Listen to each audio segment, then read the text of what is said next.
오늘 우리 성령 강림절 두 번째 주일을 맞이해서 담장을 넘는 교회, 담장 넘는 교회라는 제목으로 하나님 말씀의 은혜 나누겠습니다.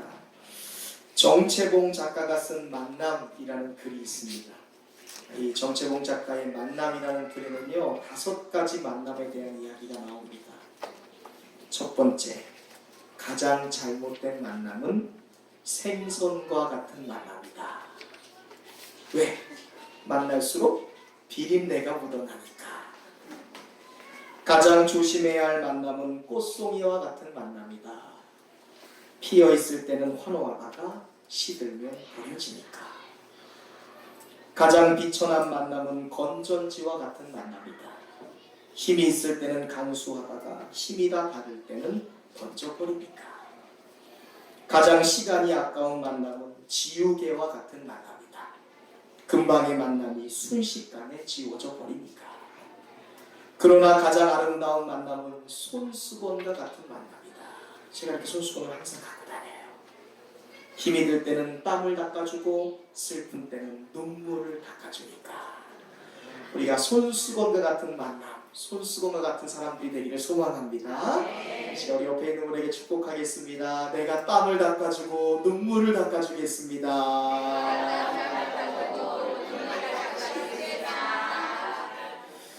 사람은 태어나면서 죽는 순간까지 만남을 경험합니다. 태어난 순간 부모님과 만나고 자라면서 형제 자매와 만나며 이웃과 만나게 됩니다. 학교에 들어가면 친구들을 만나고요. 선생님도 만납니다. 성장하면서 사랑하는 사람 만나서 배우자를 만나게 되고 이내 결혼하게 됩니다. 그리고 자녀를 가지면 자녀를 만나게 되죠. 직장을 다닌다면 그 사람은 곧 동료들을 만날 것입니다. 이렇듯 우리의 삶은 만남으로 시작해서 끝까지 온통 만남이에요. 그리고 마지막 순간에는 우리는 죽음도 만나게 됩니다. 그런데 우리 인생의 만남에는 우연이 없어요. 노사연 집사님이 그런 노래했죠. 우리 딴딴딴딴 만남은 같이 우연이 아니야. 여기까지. 만남에는 우연이 없대요. 우리의 만남은 모두가 하나님의 섭리입니다. 하나님께서 만나게 하신 거예요.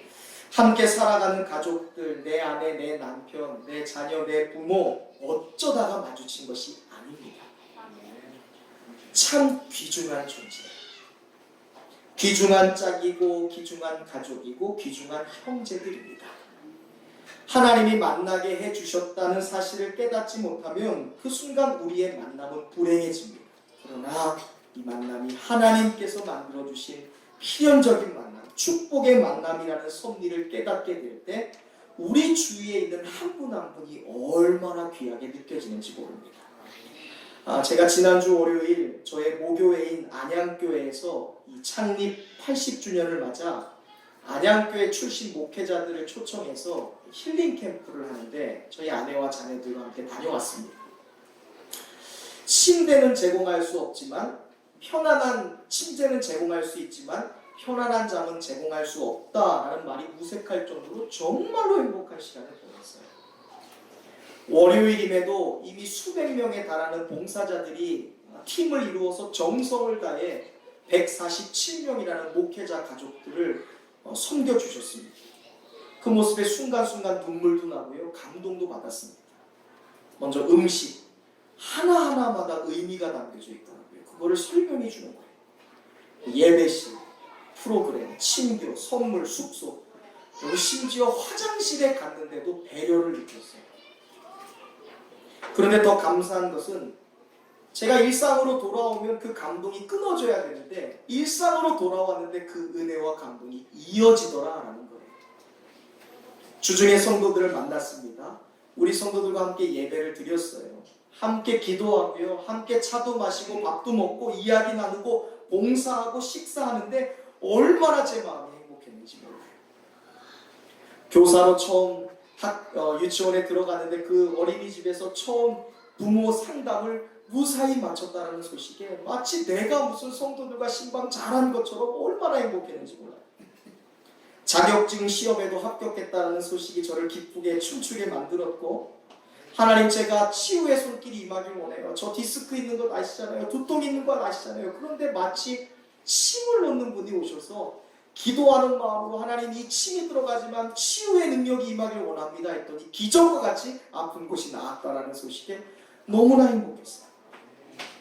백내장 수술을 할 수 있다라는 것만으로도 감사하고, 그 자리에 함께 할 수 있다라는 것만으로도 감사하고, 또 그곳에서 보고 싶었던 성도를 만났다는 사실에 너무 고마웠습니다. 남성교회 성도님들이 출근 전에 우리 장로님과 함께 모여서 식사하고 출근했다는 그 소식이 너무 행복했고요. 결혼을 앞두고 웨딩 촬영한 커플이 올려준 사진을 보고 내가 결혼하는 것도 아닌데 마음이 설레고 가슴이 콩닥콩닥 뛰는 경험도 했습니다. 자녀를 위해 기도하고 있다는 부모의 고백. 그전에는 나를 위해 존재하는 사업장이었는데 어느 순간 전도하기 위한, 복음을 전하기 위한 교회와 같은 사업장이 되고 있다는 간증이 저를 너무 행복하게 만들었어요.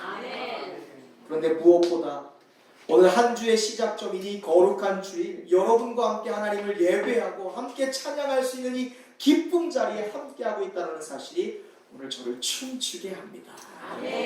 소아버지가 우리 서로를 위해 다시 한번 축복과 환영의 박수 하겠습니다. 함께 있다는 사실 때문에, 함께 이웃하여 앉아있고 있다는 사실 때문에 감사한 것입니다. 저는 이 세상의 만남에는 두 가지 만남이 있다고 확신합니다. 행복한 만남이 있고 불행한 만남이 있습니다. 만나지 말아야 할 만남을 통해 불행해진 사람이 있고요, 만나야 할 만남을 통해서 행복해진 인생이 있다는 거예요. 물론 불행한 만남에 대해서는 이야기할 필요가 없습니다. 저는 행복한 만남, 두 가지 만남에 대한 이야기를 드릴까 합니다.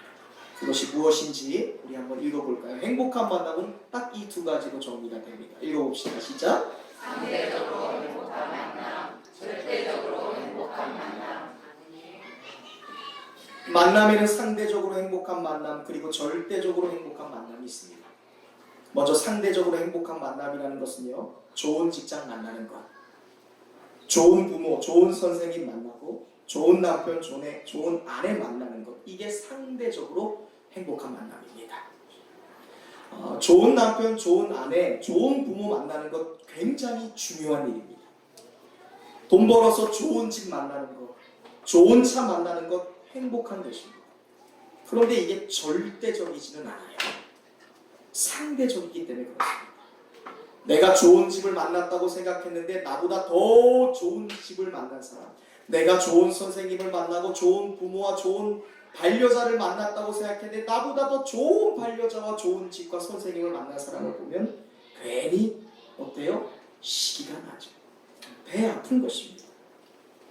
우리는 상대적으로 나보다 더 좋은 직업을 가진 사람이나 더 많은 것을 배운 사람을 만나면 왠지 모를 열등감을 느낄 때가 있습니다.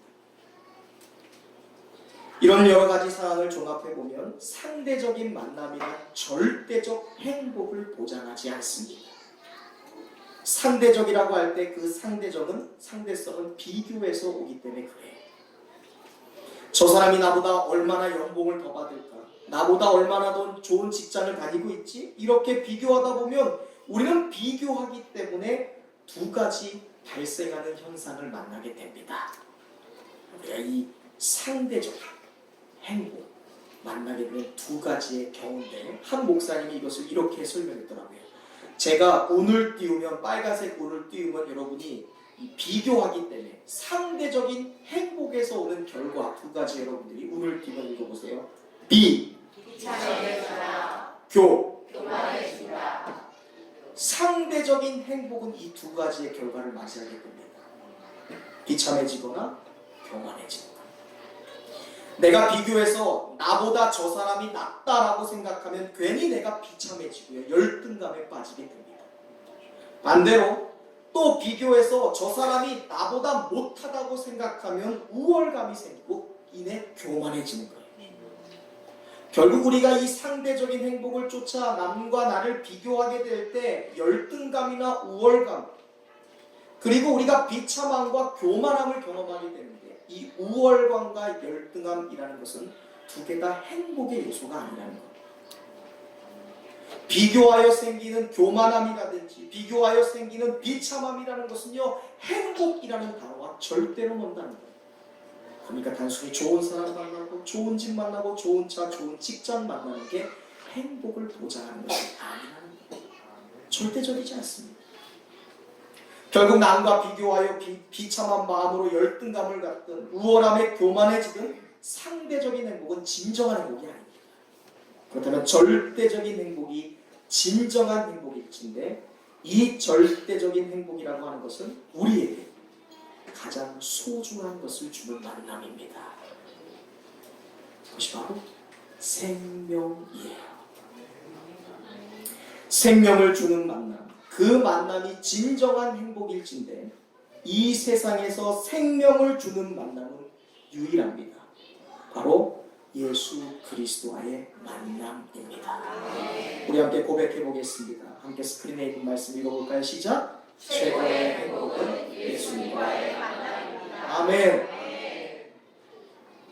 최고의 행복이 뭐라고요? 예수님과의 만남. 옆 사람과 한 번 더 인사해볼까요? 나를 그 예수님께 소개해줘서 고마워. 나를 그 예수님께 소개해줘서 고마워. 아멘. 제가 시간적으로 보면 1박 2일이었잖아요. 근데 그 짧디 짧은 목회자 힐링 캠프가 왜 저와 저의 아내 그리고 두 자녀에게 행복을 주었을까 곰곰이 생각해 봤어요. 우리 신영 지사님 역시 감이 그냥 빡빡 나. 조금 제가 설명할 여유를 주셔야 돼요. 음식이 좋아서 절대 아닙니다. 선물 받아서 그것도 아니었어요. 좋은 숙소에서 하루 잤으니까 그것도 아니었어요. 교회에서 우리를 기다리고 우리를 반겨주고 우리를 섬겨주고 우리를 향해 봉사했던 그 사람들의 마음속에, 그들의 모습 속에서 예수 그리스도를 보았기 때문이었어요. 그들과의 만남, 예수님과 만났던 그들이 하나님 자신의 삶을 뛰어넘어서 그들의 표정과 행동에서 그 행복이 우리에게 드러났기 때문에 그 행복으로 우리를 대하고 그 예수의 마음으로 우리를 사랑해 주는 것을 느꼈기 때문에 제가 지금까지도 감동하는 거예요. 동일하게 제가 일상으로 돌아왔는데도 우리 성도들과의 교제를 통해 행복을 느꼈던 것은 우리 성도들이 삶에서 예수님을 만나고 삶 속에서 하나님을 경험하고 삶 속에서 기도하고 삶 속에서 예배보고 말씀을 들을 때 임하신 그 성령을 저희의 그대로 플로잉 전달하는 거예요. 목사님 제가 이랬어요. 이러한 일이 있었어요. 얼마나 기적과 같아요. 라는 그 은혜와 사랑을 저에게 전달했을 때, 간증했을 때 제가 비로소 행복할 수 있었다는 거예요. 절대적인 행복, 예수 그리스도를 전하는 것이었어요. 사랑하는 여러분, 우리가 예수님을 만날 때 진정으로 행복해질 수 있습니다. 또한 예수님을 나눌 때 진정 행복해져요. 예수 그리스도 안에 영원한 행복이 있기 때문에 그렇습니다. 그래서 예수 만난 사람은 행복하지 않을래야 행복하지 않을 수가 없어요. 여러분 옆에 한번 표정 보세요. 옆에 있는 한번 보세요. 물어보세요. 왜 행복하십니까? 왜 행복하세요, 여러분? 아멘, 할렐루야. 예수님을 만나서 예수님 안에 있으니까. 자, 그렇다면 질문이 하나 생깁니다. 과연 예수님이 누구시길래? 예수님이 어떻게 우리에게 행복을 줄 수 있을까? 예수님이 과연 어떠한 일을 하시는 분일까? 그분이 무엇이길래 예수님 때문에 행복할 수 있을까에 대한 질문이 하나 생깁니다. 이 질문에 관한 가장 중요한 포인트는요, 예수님께서 자기 스스로를 가리켜 나는 이러한 존재다라고 말씀하신 그 말씀을 찾아보면 예수님이 어떠한 분이시길래 우리에게 행복을 주실 수 있는지가 증명됩니다. 요한복음에 보면 예수님이 직접 자기 자신에 대하여 나는 이러한 존재다라고 말씀하시는 구절이 있는데, 그 구절을 한번 함께 읽어보겠습니다. 이러면 안 되는데 금방 돌아갈 겁니다. 자, 요한복음 6장 28절 우리 먼저 읽어보겠습니다. 요한복음 6장 28절입니다. 시작. 나는 생명의 떡이다. 아멘. 요한복음 11장 25절. 나는 부활이요 생명이다. 그 다음에요. 나는 길이요 진리요 생명이다. 아멘. 이 말씀에서 예수님은 계속해서 자기 자신을 생명이라고 말씀하고 계세요. 나는 생명이다. 게다가 예수님은 요한복음 10장 10절에서 자신이 이 땅에 오신 목적에 대하여서도 이렇게 말씀하고 있습니다. 함께 같이 읽어보겠습니다. 내가 온 것은 양으로 생명을 얻게 하고 더 풍성히 얻게 하려 함이라. 아멘. 예수님이 이 땅에 왜 오셨대요? 무엇 얻게 하시려고요? 생명 얻게 하시려고 오셨대요. 나아가 요한복음 20장에 보면 성경이 기록된 목적에 대하여도 말씀하고 있는데 이렇게 되어 있습니다. 오직 이것을 기록함은 너희로 예수께서 하나님의 아들 그리스도이심을 믿게 하려 함이요 또 너희로 믿고 그 이름을 힘입어 생명을 얻게 하려 하심이라.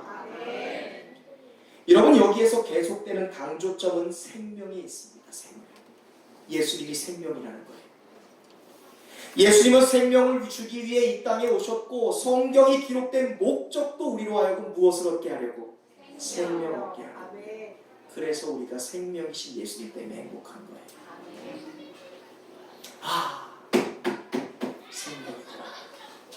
예수님은 생명이시구나. 여러분, 예수님은 생명이세요. 그렇다면 오늘날 예수님의 손과 발이 되어서 살아가야 될 교회와 성도들의 사명이 있다면 그것은 무엇일까요? 따라해 보겠습니다. 생명을 살리는 일입니다. 생명을 살리는 일입니다. 우리 함께 읽어보겠습니다. 시작. 교회의 사명은 생명을 살리는 일입니다. 아멘. 물론 예수님이 생명이 되신다는 것 우리가 잘 알고 있습니다. 교회가 생명 살리는 일을 해야 된다. 너무너무 잘 알고 있습니다.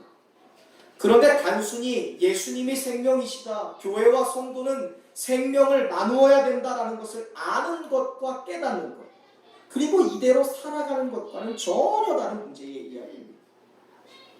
예수님은 생명이시다. 이것이 지식이 아니라 정보가 아니라 내 마음속에 와서 부딪히는 실제로서 철저히 깨달아질 때 예수님이 생명이라는 말씀에 확신이 생기기 시작합니다. 그냥 주세요. 만지시면 안 돼요. 여러분, 저는 생명이신 예수님을 통해 우리 교회의 사명을 보게 됩니다. 생명이신 예수님을 통하여 성도의 사명을 느끼게 됩니다. 예수 믿는 것, 바로 생명 살리는 사람이 되겠다는 거예요. 교회 다니는 것, 예수 따르는 것, 생명 살리는 사람 되겠다는 것입니다. 결혼하여 가정 이루는 것, 이거 생명 살리는 부부 되겠다는 거예요. 공부 열심히 해서 여러분 대학 가는 것, 생명 살리는 전문가가 되겠다고 하는 것입니다. 자녀를 왜 낳습니까? 생명 살리는 팀 만들겠다는 거예요. 대학 왜 갑니까? 기술 왜 배웁니까? 그 분야에서 생명 살리는 전문가 되겠다는 거예요. 사업 왜 합니까? 생명 살리는 존재 되겠다는 것이죠. 교회 왜 세울까요? 생명 살리는 공동체 만들기 위해 교회 세우는 거예요. 사랑하는 여러분, 우리 성도들의 존재의 이유가 바로 생명을 살리는 데 있는 줄로 믿습니다. 우리가 생명을 살리는 성도, 건강한 공동체가 되기 위해서 우리의 삶, 우리의 눈빛, 우리의 행동과 우리의 언어, 우리의 모든 목표가 생명 살리는 일에 맞추어져야 될 줄로 믿습니다. 구약에 보면 요셉이라는 인물이 나와요. 잘 알고 있죠. 그런 어린 시절에 시기하는 형들에 의하여 종으로 팔려서 애굽에 갑니다. 형들 살려줘, 나 제발 좀 꺼내줘, 그렇게 애원하고 애원했는데 시기와 질투로 가득한 형들은 마음을 돌이키지 않았습니다.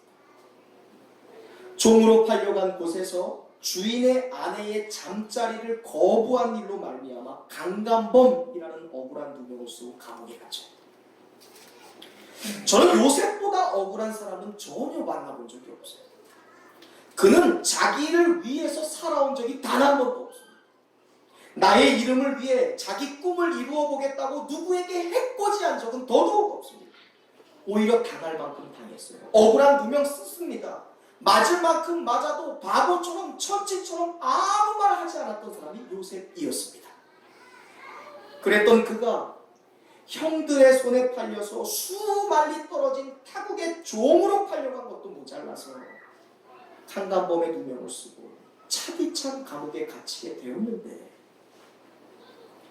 그가 삶을 포기할 만도 한데 아니면 하늘을 향하여 하나님 도대체 어디 있냐고, 하나님 살아계신 것 맞냐고, 왜 나를 이렇게 억울하게 만드시냐고, 나를 왜 이렇게 비참하게 만드시냐고 하나님을 저주할 만도 한데요. 내가 이곳에서 나가면 못돼 처먹은 그 보디발의 아내에게 복수하리라. 나를 이렇게 만든, 나를 팔아넘긴 형들을 만나면 수천 수만 배로 이 수모를 갚아주리라. 이를 갈고 칼을 갈아도 마땅한 그 순간 그는요 그렇게 행동하지 않다. 비관하지도 않습니다. 좌절한 적도 없어요. 오히려 요셉은 그런 순간 하나님과 사람들 앞에 오히려 더 철저하게 최선을 다했어요. 요셉은 상황과 환경을 초월하여 매사에 최선을 다합니다. 그리고 하나님이 그러한 요셉을 보고 계셨어요. 보고 계셨어요. 그리고 애굽의 바로왕 다음가는 총리 대신으로서 그를 세워주신 줄로 믿습니다.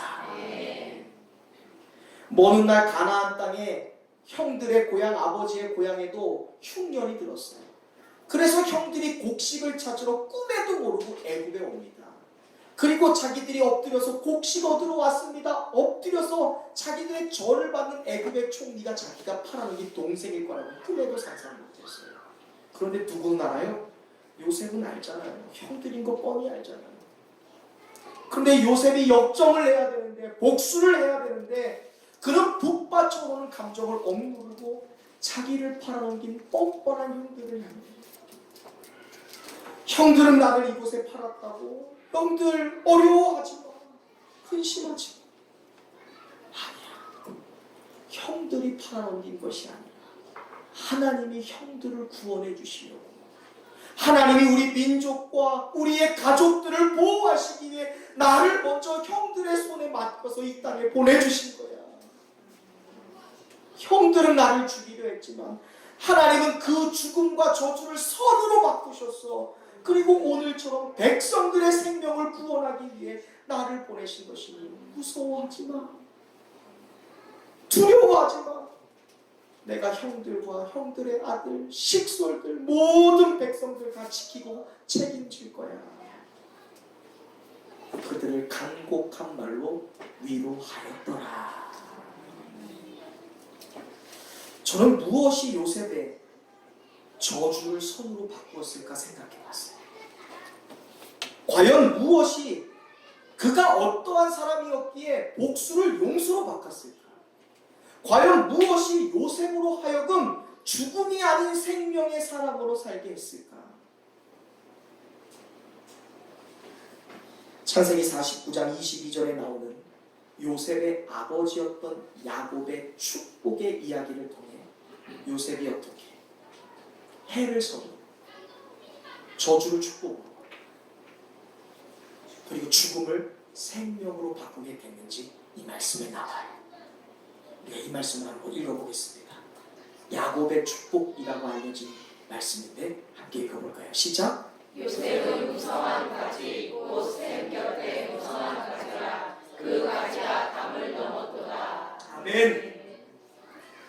요셉으로 하여금 저주를 선으로 바꾸고 복수를 용서로 바꾸며 죽음을 아닌 생명을 전하는 사람으로 요셉을 살아가게 만들었던 비결이 여기에 있습니다. 야곱이 지금 죽기 전에 유언을 통해 아들 요셉을 축복하고 있는 거예요. 아들아, 너는 샘 곁에 있는 무성한 나무요 가지다 라고 얘기하는 거예요. 여기서 샘은 예수님을 말합니다.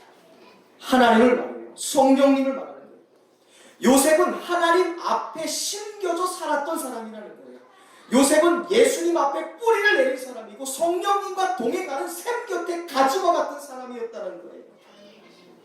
요셉이 하나님께, 하나님이 영원한 샘에 뿌리를 내리고 있는 사람이었습니다. 정말 그래요. 요셉은 미움과 시기를 받는 동생의 자리에 있었든지 종의 자리에 있었든지 억울한 감옥살이를 하는 중이었든지 애굽의 총리 자리에 앉아있든지 간에 그는 언제든지 거룩한 셈이신 하나님 안에 뿌리를 내리고 있었던 사람입니다. 몰라보면 예수님과 함께 동행했던 사람인 거예요. 성령님이 그 안에 교통하시면서 살아왔던 사람이다.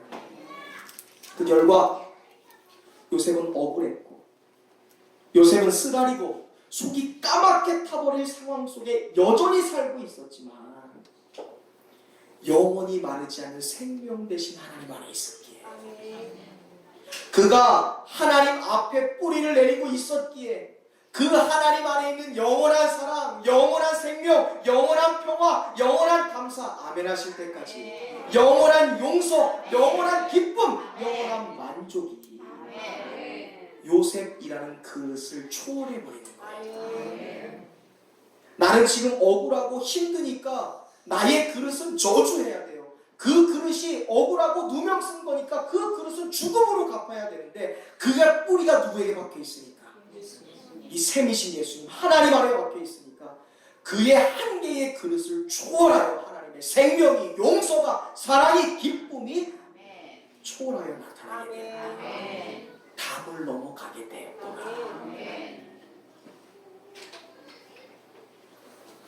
요셉이라는 인생이 하나님 안에 뿌리 내리고 있을 때 예수님 안에 거할 때에 사랑과 용서, 평화와 기쁨, 감사와 만족이 요셉 인생의 담을 뛰어넘어가는 거예요. 누가 하시는 거예요? 하나님이.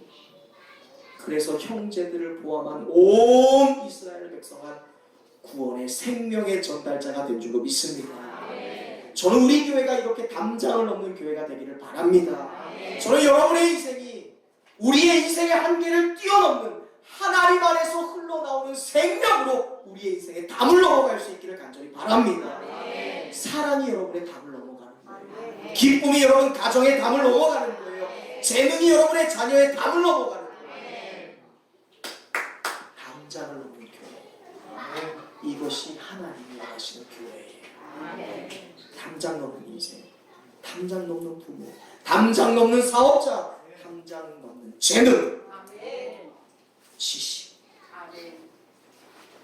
이것이 성도의 사명이에요. 이것이 진정 우리를 행복하게 합니다.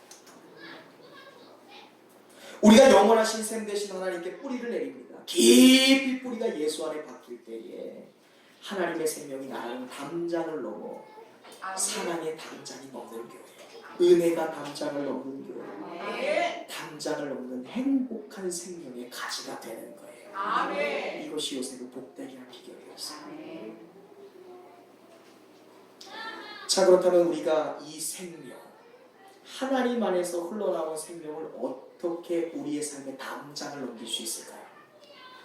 그냥 교회 오래 다니면 이 예수님 안에 있는 생명과 사랑, 기쁨과 만족이라는 그 생명의 축복이 가만히 있으면 담장 넘어갈 수 있습니까? 아니에요. 그냥 아는 것과 행동하는 것, 깨닫는 것은 차이가 납니다. 우리 안에 사랑이 있죠. 여러분 자녀들 사랑하시죠? 박덕순 집사님 자은자매 엄청 사랑하죠? 장난 아니잖아요. 저도 제 아들 정말 사랑해요. 저를 닮은 딸인데 저를 닮은 주은이 정말 사랑합니다. 주은이를 사랑하는 그 자녀의 사랑이 어떻게 나의 인생에 담을 넘을 수 있을까요? 행동해야 돼요. 그것이 오늘 본문에 나와 있어요. 초대교회가 성령 강림절 탄생되었어요. 지난주에 나눴던 이야기죠.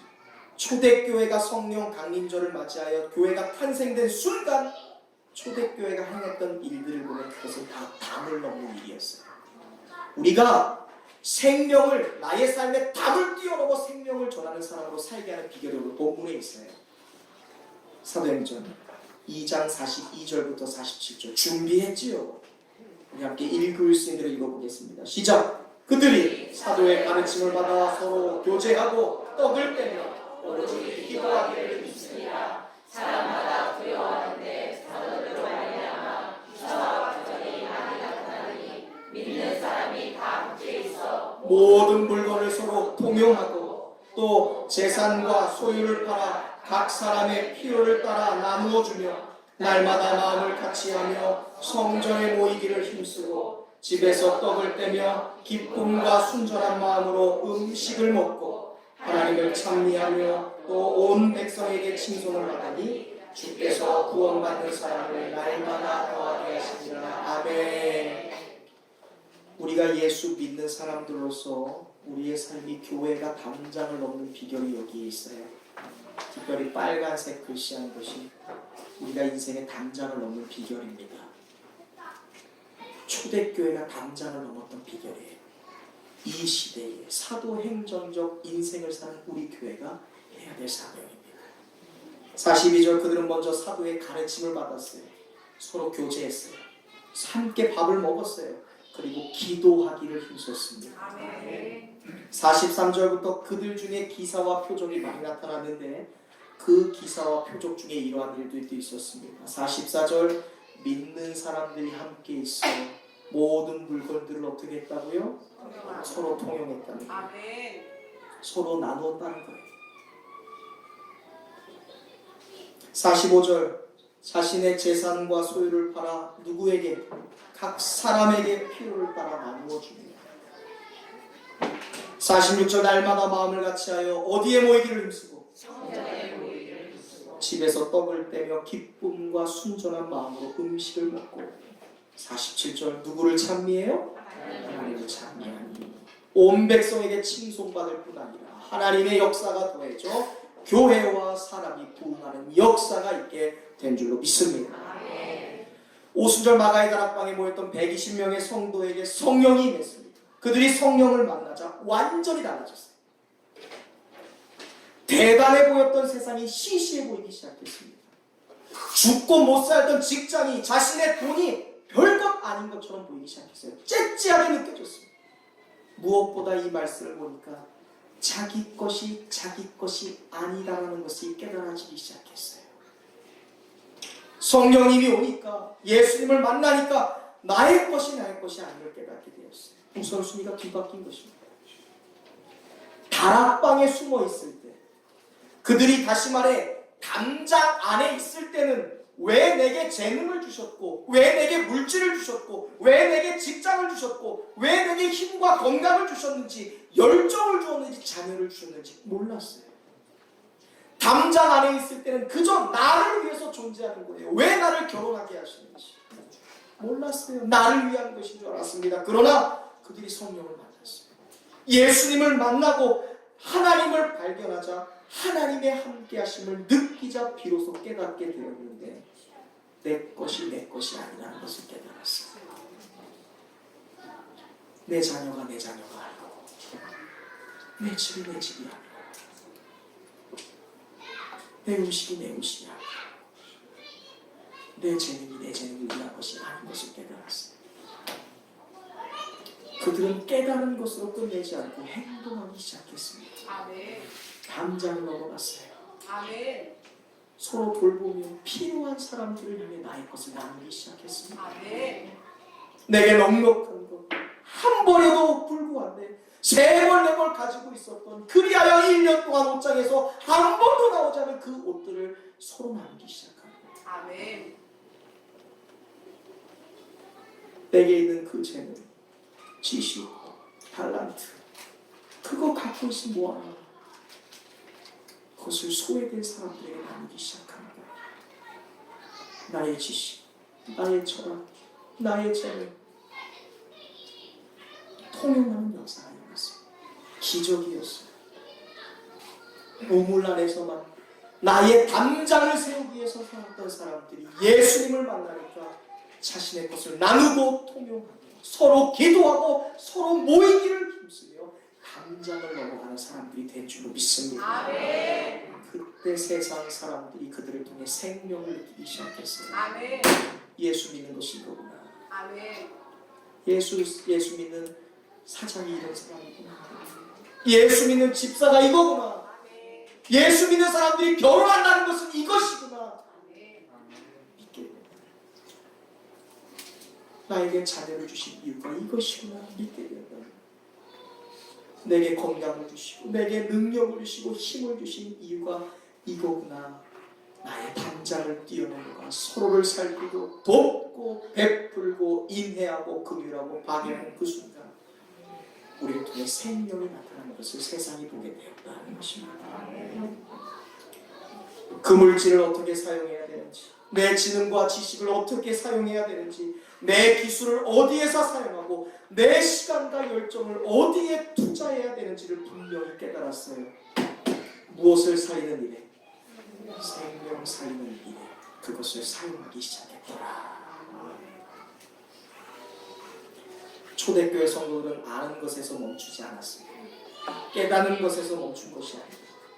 내 집, 내 남편, 내 자녀, 내 인생, 내 물질, 내 사업을 넘어서 행동하기 시작했어요. 비로소 그들이 담장을 넘어가기 시작했습니다. 놀라지 마세요. 1세기도 되지 않았어요. 로마의 헤로당도 하지 못했다. 중국의 진시 황제도 하지 못했다.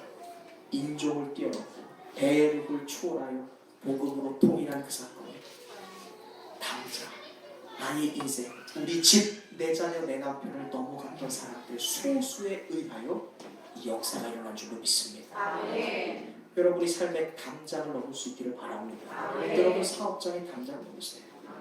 여러분 통장 지갑의 담장을 넘으세요. 여러분 자녀의 담장을 넘으시길 바랍니다.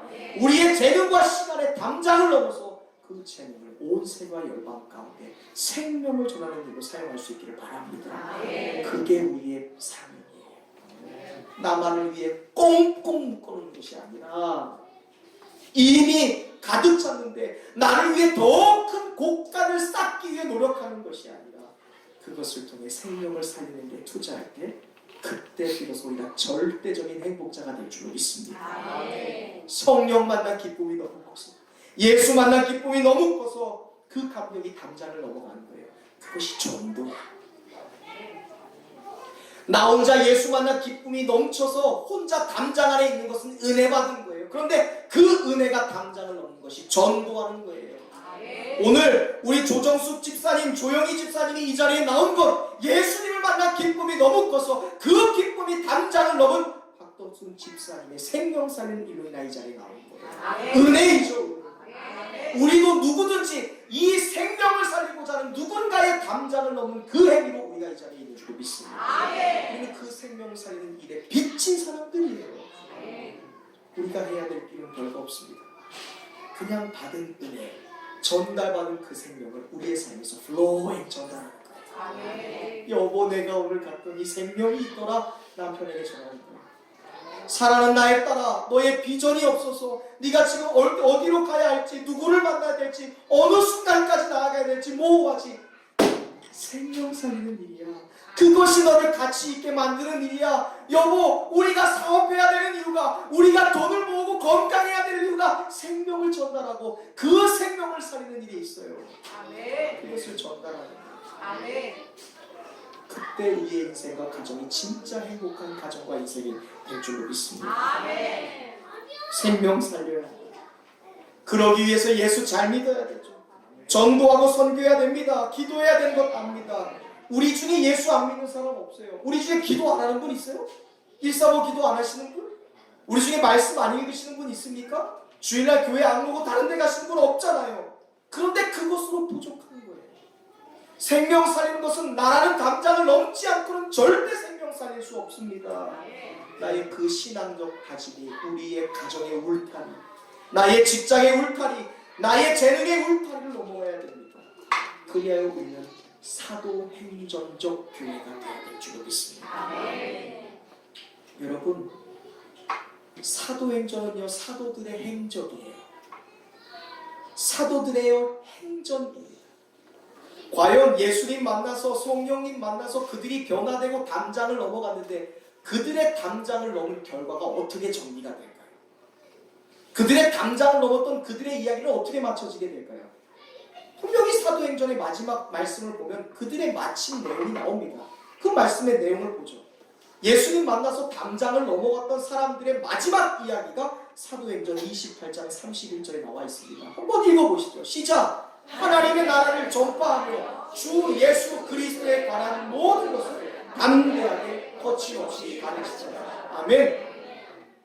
초대교회가 생겼을 때, 예수님을 처음 만나고 성령님을 처음 만났던 사람들이 자신의 담장을 넘어가서 서로를 돕고 서로를 통용하며 자신의 소유와 재산과 재능을 팔아 없는 사람에게 나누고 사랑을 생명을 전달하기 시작했습니다. 가르치고 전하는 거예요. 기도한 거예요. 예수님의 생명을 수단과 방법을 초월하여 담장을 넘어서 전하기 시작했습니다. 그런데요, 저는요, 초대교회의 사역을 소개한 이 마지막 문장이 2000년을 넘어 우리에게까지 이어져야 된다고 여러분에게 강력히 말씀드립니다. 우리 교회는요, 이걸 기본으로 해서 다시 시작해요. 저는요, 우리 교회 새로남 교회가 사도행전 28장 31절에서 멈추는 교회가 되지 않기를 바랍니다. 그런 교회 만들 거면 교회 창립하지도 않았어요. 이들이 했던 것, 이들의 사역 마친 걸로 아 그렇구나 믿고 그냥 끝나는 것, 그거 위해서 우리 만난 거 아닙니다. 우리는 이들의 사역이 현재 진행형으로 앞으로도 미래 진행형으로 계획될 수 있도록 이 자리에 모은 사람들인 줄로 믿습니다. 사도행전 사도들의 행적이 사도행전 28장 31절에 맞춰졌다면 이제 우리는 새로남 행전 1장 1절을 써내려가야 될 줄로 믿습니다. 액츠 29 사도행전 29장을 담장을 넘는 성도 한 사람 한 사람, 담장을 넘는 가정 한 사람 한 사람, 여러분들을 통해 사도행전 29장 우리 새로남 행전이 쓰여지길 간절히 소망합니다. 저는요, 이 일들을 위하여 오늘 오후에 우리 어디 가요? 고강동 선사유적공원 트레킹 갈 거예요. 여기 바로 입구에서 올라가는 거예요. 제가 이걸 왜 갈까? 우리가 뿌리를 내리고 살아가고 있는, 우리가 발을 디디고 있는 것은 바로 이 오정부죠. 여러분, 이 오정부 가운데 생리대 살 돈이 없어서 사용했던 그 생리대를 빨아서 쓰는 아이들이 있다는 걸 알고 계세요? 생활비가 없어서 수많은 노인들이 새벽처럼 밤처럼 파지를 주서 한 달에 2만 원 버는 분들이 그렇게 많이 있다는 걸 여러분 알고 계십니까? 꼼꼼한 지하실에서 직장을 나가신 어머니와 아버지가 돌아올 때까지 언니가 두 동생들 데리고서 부모를 처절하게 기다리고 있는 그 자녀들이 그렇게 많다는 걸 여러분 알고 계십니까? 우리가 이 고강 선사유적공원 둘레길 가면서 우리의 그 지경을 보는 거예요. 우리를 통해 생명이 흘러가야 되는 그 자리, 그 땅을 바라보기 위해서 이 자리를 떠나는 것입니다. 이 고강동에 사는 5만 4천 명의 영혼들 가운데 우리에게 넘치는 것을 흘려보내야 될 영혼들이 어디에 있을까 우리가 보기 위해서 걸어가는 것입니다. 과연 예수 그리스도라는 그 생명이 필요한 존재는 누가 있는지 그 땅을 바라보기 위해 오늘 둘레길 트레킹을 할 거예요. 우리가 귀한 이 땅밟기를 통해 사도행전적 교회, 생명이 담장을 뛰어넘어가는 우리에게 주신 그 재능과 물질과 시간과 열정이 우리 교회와 가정과 나의 개인의 인생의 담장을 넘어가 이 땅에 살고 있는 사랑이 필요하고 도움이 절실히 필요한 그들에게 우리의 눈과 손과 발이 닿는 그 사역이 지금 이 시간부터 시작되기를 주님의 이름으로 축원드립니다. 그들에게 우리의 소유의 넉넉한 것을 나누어 주며 우리의 남는 것, 소중한 것을 통용하고 날마다 마음을 같이하여 성전에 모이기를 힘쓰며 집에서 떡을 떼며 기쁨과 순전한 마음으로 음식을 먹고 하나님을 찬미할 때 비로소 연약한 우리 인생의 담장을 넘어 생명이 온 열방과 민족 가운데 흘러가며 온 성도들에게 칭송받고 사랑받는 교회가 될 뿐만이 아니라 하나님께 사랑받고 구원받는 백성의 수가 날마다 더하는 생명력 있는 교회, 사도행전적 교회가 우리 새로운 교회가 될 줄 믿습니다. 담장을 넘어가는 교회, 담장을 넘는 성도가 되어 절대적인 행복자가 되시기를 주님의 이름으로 축원합니다. 축원합니다. 우리 옆 사람과 인사하겠습니다. 담장을 넘어갑시다. 아멘. 기도하겠습니다.